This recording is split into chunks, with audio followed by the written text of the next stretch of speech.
नमस्कार दोस्तों। कल्पना कीजिए एक जगह हजारों छात्र सड़क पर उतरते हैं। हाथों में पोस्टर है, नारे लगाए जा रहे हैं, सरकार से सवाल पूछे जा रहे हैं। सोशल मीडिया पर आंदोलन वायरल हो जाता है। राजनीतिक दल आंदोलन के समर्थन में उतर आते हैं और देखते ही देखते एक छात्र आंदोलन राष्ट्रीय राजनीतिक मुद्दा बन जाता है। अब सवाल है, क्या हजारों लोगों की मौजूदगी किसी आंदोलन को सही साबित कर देती है? क्या भीड़ की आवाज़ ही लोकतंत्र की आवाज़ है? क्या सत्ता के खिलाफ खड़ा होना अपने आप में लोकतांत्रिक होने का प्रमाण है? और सबसे महत्वपूर्ण सवाल, अगर किसी आंदोलन के बाद सरकार तो बदल जाए, लेकिन जिस समस्या के खिलाफ आंदोलन हुआ था वह समस्या बनी रहे, तो क्या वह आंदोलन सफल माना जाएगा? यही सवाल आज के हमारे इस पूरे विश्लेषण का आधार है। आज हम चर्चा करेंगे भीड़ तंत्र का पर्याय न बने लोकतंत्र। इस विषय पर लिखे गए राजनीतिक विश्लेषण के माध्यम से हम समझेंगे कि युवा आंदोलन क्यों पैदा होते हैं, राजनीतिक दल इन आंदोलनों का समर्थन क्यों करते हैं, क्या छात्र और युवा आंदोलनों का राजनीतिक इस्तेमाल होता है, भीड़ और लोकतंत्र में क्या अंतर है, क्या सत्ता परिवर्तन ही आंदोलन की सफलता है, और आखिर लोकतंत्र को भीड़ तंत्र बनने से कैसे बचाया जा सकता है। तो वीडियो को अंत तक जरूर तक देखिए, क्योंकि आखिरी हिस्से में हम इस पूरे मुद्दे से निकलने वाले 5 सबसे महत्वपूर्ण लोकतांत्रिक सबक सीखेंगे। सबसे पहले बात करते हैं युवाओं की। युवा किसी भी देश की सबसे बड़ी सामाजिक और राजनीतिक शक्तियों में से एक होते हैं। युवाओं में ऊर्जा होती है, उनमें बदलाव की इच्छा होती है, वे अन्याय के प्रति जल्दी प्रतिक्रिया देते हैं और जब उन्हें लगता है कि व्यवस्था उनके साथ न्याय नहीं कर रही है तो वे सवाल उठाने लगते हैं। यही कारण है कि दुनिया के लगभग हर लोकतांत्रिक देश में छात्र और युवा आंदोलनों की महत्वपूर्ण भूमिका रही है। भारत भी इससे अलग नहीं है। भारत के राजनीतिक इतिहास में कई ऐसे आंदोलन हुए जिनमें छात्रों और युवाओं की महत्वपूर्ण भूमिका रही। लेकिन यहाँ एक महत्वपूर्ण बात समझना जरूरी है। युवा आंदोलन अपने आप में समस्या नहीं है। समस्या तब पैदा होती है जब युवाओं की ऊर्जा को किसी दूसरे उद्देश्य के लिए इस्तेमाल किया जाने लगे।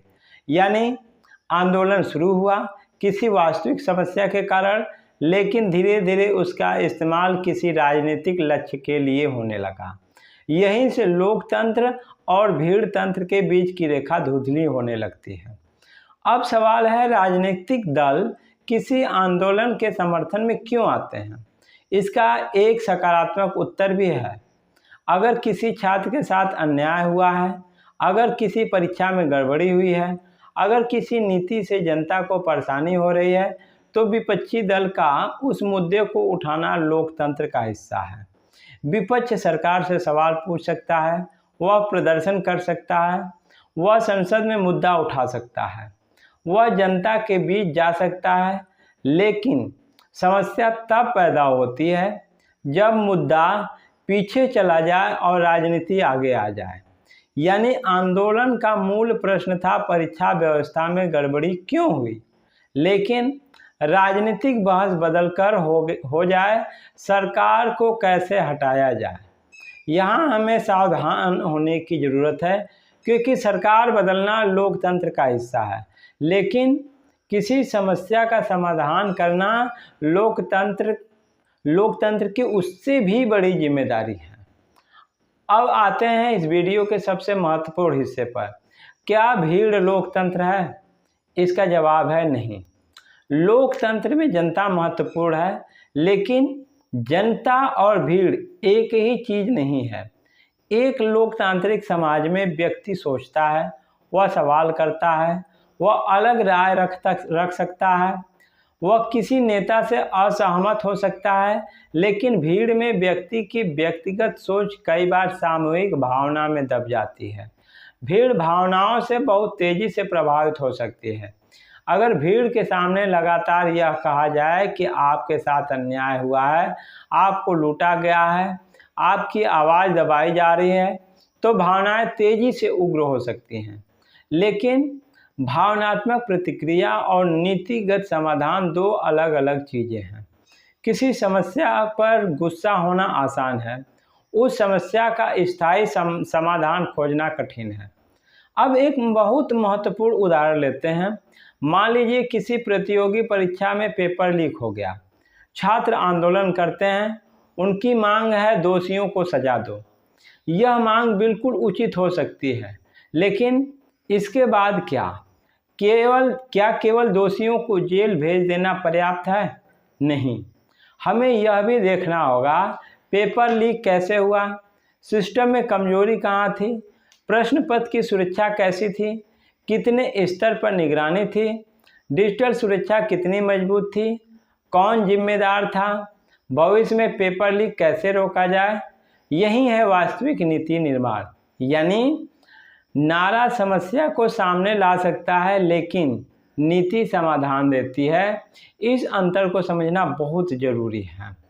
अब आते हैं आंदोलन की सफलता के सबसे बड़े प्रश्न पर। मान लीजिए एक आंदोलन हुआ, लाखों लोग सड़क पर आए, सरकार पर दबाव पड़ा, सरकार गिर गई, नई सरकार बन गई। अब क्या आंदोलन सफल हो गया? जरूरी नहीं। क्यों? क्योंकि सरकार बदलना और व्यवस्था बदलना अलग अलग चीज़ें हैं। अगर नई सरकार आने के बाद भी भ्रष्टाचार जारी रहे, बेरोजगारी बनी रहे, शिक्षा व्यवस्था में वही समस्याएं रहें, परीक्षा में वही गड़बड़ी होती रहे, तो फिर आम आदमी को क्या मिला? सिर्फ सत्ता बदल गई, समस्या नहीं। इसलिए किसी आंदोलन की सफलता का मूल्यांकन केवल सत्ता परिवर्तन से नहीं होना चाहिए। हमें देखना चाहिए क्या उस आंदोलन ने वास्तविक समस्या को हल किया। अब भारतीय राजनीति के इतिहास की ओर चलते हैं। जयप्रकाश नारायण का आंदोलन भारतीय लोकतंत्र के सबसे महत्वपूर्ण आंदोलनों में से एक माना जाता है। इसमें बड़ी संख्या में छात्र और युवा जुड़े। भ्रष्टाचार और राजनीतिक व्यवस्था में सुधार जैसे मुद्दे आंदोलन में केंद्र थे। आंदोलन ने भारतीय राजनीति पर गहरा प्रभाव डाला, लेकिन इस उदाहरण से हमें एक महत्वपूर्ण राजनीतिक सबक मिलता है। किसी आंदोलन का उद्देश्य और उसका अंतिम राजनीतिक परिणाम हमेशा एक जैसा नहीं होता। आंदोलन सत्ता परिवर्तन कर सकता है, लेकिन सत्ता में आने वाले लोग कैसी नीतियां बनाएंगे यह अलग प्रश्न है। इसलिए आंदोलन के बाद की राजनीति भी उतनी ही महत्वपूर्ण है जितना आंदोलन स्वयं। अब बात करते हैं असम आंदोलन की। ऑल असम स्टूडेंट्स यूनियन यानी AASU के नेतृत्व में आंदोलन ने असम की राजनीति को गहराई से प्रभावित किया। विदेशी घुसपैठ का मुद्दा आंदोलन का प्रमुख विषय था। छात्रों और युवाओं ने बड़ी भूमिका निभाई। आंदोलन ने राजनीतिक परिवर्तन में योगदान दिया, लेकिन यहाँ भी वही प्रश्न सामने आता है, क्या आंदोलन के घोषित उद्देश्यों को पूरी तरह प्राप्त किया गया? यह वह बिंदु है जहां हमें आंदोलन और उसके परिणाम को अलग अलग देखने की जरूरत है। किसी आंदोलन का राजनीतिक प्रभाव बहुत बड़ा हो सकता है, लेकिन सामाजिक और नीतिगत लक्ष्य हासिल करना उससे कहीं अधिक कठिन प्रक्रिया है। अब एक कठिन प्रश्न, क्या राजनीतिक दल छात्रों का इस्तेमाल करते हैं? इसका उत्तर हमेशा हाँ या ना में नहीं दिया जा सकता। कई बार राजनीतिक दल वास्तव में छात्रों की मांग का समर्थन करते हैं, लेकिन इतिहास यह भी बताता है कि छात्र शक्ति राजनीतिक परिवर्तन का शक्तिशाली माध्यम बन सकती है। जब कोई शक्ति राजनीतिक रूप से उपयोगी हो जाती है तो राजनीतिक दल उसमें रुचि लेने लगते हैं। यही कारण है कि किसी आंदोलन को समझते समय हमें यह भी देखना चाहिए आंदोलन का नेतृत्व कौन कर रहा है, उसका वित्तीय और संगठनात्मक समर्थन कहाँ से आ रहा है, कौन से राजनीतिक समूह उसका समर्थन कर रहे हैं, उनका समर्थन किस उद्देश्य से है और आंदोलन की मूल मांग क्या है। इन सवालों के जवाब आंदोलन की वास्तविक दिशा समझने में मदद करते हैं। सोशल मीडिया आज की राजनीति में एक नया तत्व जुड़ चुका है, सोशल मीडिया। पहले किसी आंदोलन को बड़ा बनने में समय लगता था। आज एक वीडियो, एक पोस्ट, एक हैशटैग, एक भाषण या एक वायरल क्लिप कुछ ही घंटों में लाखों लोगों तक पहुंच सकती है। यह लोकतंत्र के लिए अवसर भी है और चुनौती भी। अवसर इसलिए क्योंकि आम नागरिक अपनी बात सीधे लाखों लोगों तक पहुंचा सकता है। चुनौती इसलिए क्योंकि गलत सूचना भी उसी तेज़ी से फैल सकती है। यानी आज की भीड़ केवल सड़क पर नहीं बननी, डिजिटल दुनिया में भी भीड़ बनती है। लोग एक ही जानकारी को बार बार देखते हैं, फिर वही जानकारी सत्य जैसे लगने लगती है। इसलिए लोकतांत्रिक नागरिक के लिए आज केवल राजनीति जागरूक पर्याप्त नहीं है, उसे मीडिया और डिजिटल साक्षरता भी चाहिए। राजनीतिक नेता अक्सर जनता की भावनाओं से बात करते हैं। जनता चाहती है, देश की जनता कह रही है, जनता हमारे साथ है। ऐसा वाक्य राजनीतिक भाषणों में आम है, लेकिन हमें सवाल पूछना चाहिए, क्या वास्तव में पूरी जनता एक ही बात चाहती है? भारत जैसा विशाल और विविध देश किसी एक विचार का देश नहीं है। यहाँ अलग अलग वर्ग हैं, अलग अलग क्षेत्र हैं, अलग अलग आर्थिक परिस्थितियाँ हैं, अलग अलग सामाजिक समस्याएं हैं। इसलिए जनता को एक ही भावना में बदल देना हमेशा सही नहीं होता। लोकतंत्र में मतभेद स्वाभाविक है और यही लोकतंत्र की खूबसूरती है। यहाँ एक महत्वपूर्ण अंतर समझिए, लोकप्रिय होना और सही होना एक ही बात नहीं है। किसी नीति को जनता पसंद कर सकती है, लेकिन सरकार को यह भी देखना होगा कि उसका आर्थिक प्रभाव क्या होगा, उसका सामाजिक प्रभाव क्या होगा, उसका लंबे समय में परिणाम क्या होगा। उदाहरण के लिए कोई मांग तुरंत लोकप्रिय हो सकती है, लेकिन अगर उसे लागू करने से सरकारी वित्त पर बहुत बड़ा बोझ पड़ता है तो सरकार को उसके विकल्प तलाशने होंगे। यानी लोकतंत्र में सरकार को केवल लोकप्रिय फैसले नहीं लेने चाहिए, उसे जिम्मेदार फैसले लेने चाहिए। किसी भी बड़े आंदोलन को हम 4 चरणों में समझ सकते हैं। पहला चरण समस्या, लोगों को किसी वास्तविक समस्या का सामना होता है। दूसरा चरण आक्रोश, लोगों में असंतोष पैदा होता है। तीसरा चरण संगठन, लोग एकजुट होते हैं, नेतृत्व उभरता है, नारे बनते हैं, मीडिया और सोशल मीडिया सक्रिय होता है। चौथा चरण राजनीति, अब राजनीतिक दल आंदोलन के समर्थन या विरोध में सामने आते हैं। यहाँ से आंदोलन की दिशा बदलने का खतरा पैदा होता है। यदि नेतृत्व विवेकपूर्ण है तो आंदोलन नीति सुधार की ओर जा सकता है, लेकिन अगर नेतृत्व केवल राजनीतिक लाभ देखता है तो आंदोलन सत्ता संघर्ष में बदल सकता है। इसलिए किसी आंदोलन का सबसे महत्वपूर्ण तत्व भीड़ नहीं है, नेतृत्व है। 1 लाख लोग अगर बिना स्पष्ट दिशा के हैं तो उनकी शक्ति सीमित हो सकती है, लेकिन एक छोटा समूह अगर स्पष्ट नीति, मजबूत संगठन और विवेकपूर्ण नेतृत्व के साथ काम करे तो वह लंबे समय तक प्रभाव डाल सकता है। इसलिए किसी आंदोलन को देखकर केवल यह नहीं पूछना चाहिए कितने लोग हैं, बल्कि पूछना चाहिए कौन नेतृत्व कर रहा है, क्या उसका लक्ष्य स्पष्ट है, क्या उसके पास समाधान है, क्या वह आलोचना स्वीकार करता है, क्या वह हिंसा से दूरी रखता है, क्या वह संवैधानिक व्यवस्था में विश्वास करता है। भीड़ की मनोविज्ञान को समझना भी जरूरी है। व्यक्ति अकेला हो तो वह कई बार बहुत सावधानी से सोचता है, लेकिन भीड़ में व्यक्ति को लगता है कि सब लोग यही कर रहे हैं, इसलिए वह भी वही करने लगता है। यही कारण है कि भीड़ में भावनाएं बहुत तेजी से फैलती हैं। एक व्यक्ति नारा लगाता है, दूसरे लोग दोहराते हैं, फिर हजारों लोग वही नारा लगाते हैं। यह सामूहिक ऊर्जा आंदोलन को शक्तिशाली बनाती है, लेकिन यही ऊर्जा गलत दिशा में जाए तो खतरनाक भी हो सकती है। इसलिए लोकतंत्र में शांतिपूर्ण विरोध का अधिकार और कानून व्यवस्था दोनों के बीच संतुलन आवश्यक है। अब विपक्ष की भूमिका भी समझिए। लोकतंत्र में विपक्ष का काम केवल सरकार का विरोध करना नहीं है।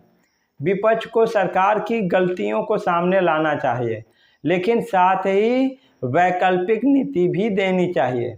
यदि सरकार कहती है हम यह नीति लागू करेंगे, तो विपक्ष को केवल यह नहीं कहना चाहिए हम इसके खिलाफ है, उसे यह भी बताना चाहिए इसके बदले हमारी नीति यह होगी। यही स्वस्थ लोकतांत्रिक राजनीति है। विरोध प्लस विकल्प बराबर मजबूत लोकतंत्र।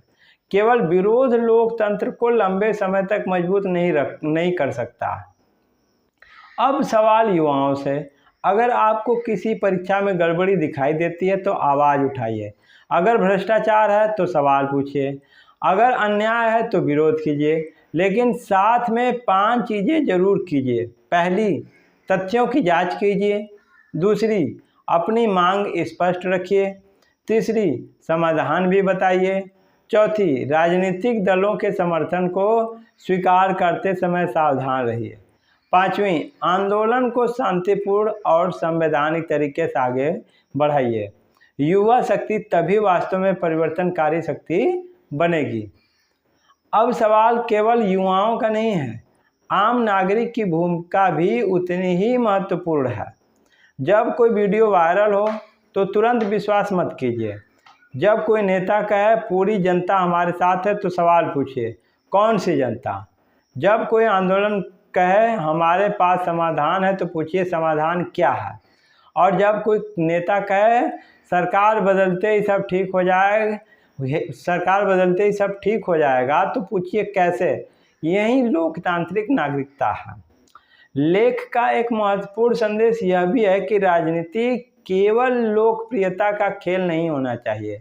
नीति निर्माण में विशेषज्ञता की जरूरत होती है।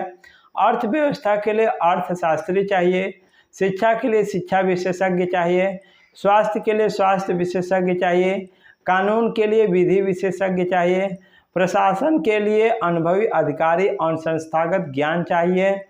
राजनीतिक नेतृत्व को इन विशेषज्ञताओं को साथ लेकर के चलना चाहिए, क्योंकि केवल भीड़ की इच्छा से जटिल समस्याओं का समाधान नहीं किया जा सकता है।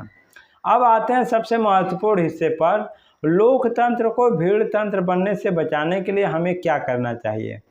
तो पहला, मजबूत संस्थाएं, संसद, न्यायपालिका, चुनाव आयोग, प्रशासन और स्वतंत्र मीडिया जैसी संस्थाओं को मजबूत होना चाहिए। दूसरा, जागरूक नागरिक, नागरिकों को केवल वोट देने तक सीमित नहीं रहना चाहिए, उन्हें नीतियों को समझना चाहिए। तीसरा, तथ्य आधारित राजनीति, राजनीति में भावनाएं हो सकती हैं लेकिन निर्णय तथ्य आधारित होने चाहिए। चौथा, जवाबदेह नेतृत्व, नेताओं से केवल भाषण नहीं परिणाम मांगने चाहिए। पांचवें, मुद्दे पर बहस, व्यक्ति और पार्टी से ऊपर उठकर नीति पर चर्चा होनी चाहिए। अब इस पूरे विश्लेषण को 5 बड़े सबकों में समझते हैं। सबक नंबर 1, भीड़ बड़ी होने से कोई विचार सही नहीं हो जाता। सबक नंबर 2, आंदोलन समस्या को सामने ला सकता है लेकिन समाधान नीति से आती है। नंबर 3, सत्ता परिवर्तन और व्यवस्था परिवर्तन अलग अलग चीज़ें हैं। नंबर 4, युवा शक्ति को राजनीतिक इस्तेमाल से बचाने के लिए जागरूकता होनी जरूरी है। लोकतंत्र की मजबूती केवल नेताओं पर नहीं, नागरिकों की विवेकशीलता पर भी निर्भर करती है। तो दोस्तों, आज की पूरी चर्चा का सार क्या है? क्या आंदोलन जरूरी है? हाँ। क्या युवाओं को आवाज़ उठाना चाहिए? बिल्कुल। क्या सरकार से सवाल पूछना चाहिए? जरूर। क्या विपक्ष को आंदोलनों का समर्थन करना चाहिए? अगर मुद्दा वास्तविक है तो लोकतांत्रिक तरीके से समर्थन करना विपक्ष की भूमिका का हिस्सा हो सकता है। लेकिन हमें एक सवाल हमेशा पूछना चाहिए, क्या हम लोकतंत्र को मजबूत कर रहे हैं या केवल भीड़ को मजबूत कर रहे हैं? क्योंकि लोकतंत्र में संख्या महत्वपूर्ण है, लेकिन केवल संख्या ही लोकतंत्र नहीं है। लोकतंत्र में आवाज़ महत्वपूर्ण है, लेकिन केवल शोर लोकतंत्र नहीं है। लोकतंत्र में विरोध महत्वपूर्ण है, लेकिन केवल विरोध समाधान नहीं है। और सबसे महत्वपूर्ण, सरकार बदलना राजनीति हो सकती है, लेकिन व्यवस्था सुधारना असली चुनौती है। इसलिए किसी भी आंदोलन को देखकर न तो आंख बंद करके उसका समर्थन करना चाहिए और न ही आंख बंद करके उसका विरोध। हमें पूछना चाहिए मुद्दा क्या है, तथ्य क्या है, मांग क्या है, समाधान क्या है, नेतृत्व कौन कर रहा है और अंत में क्या इससे आम नागरिक का जीवन बेहतर होगा।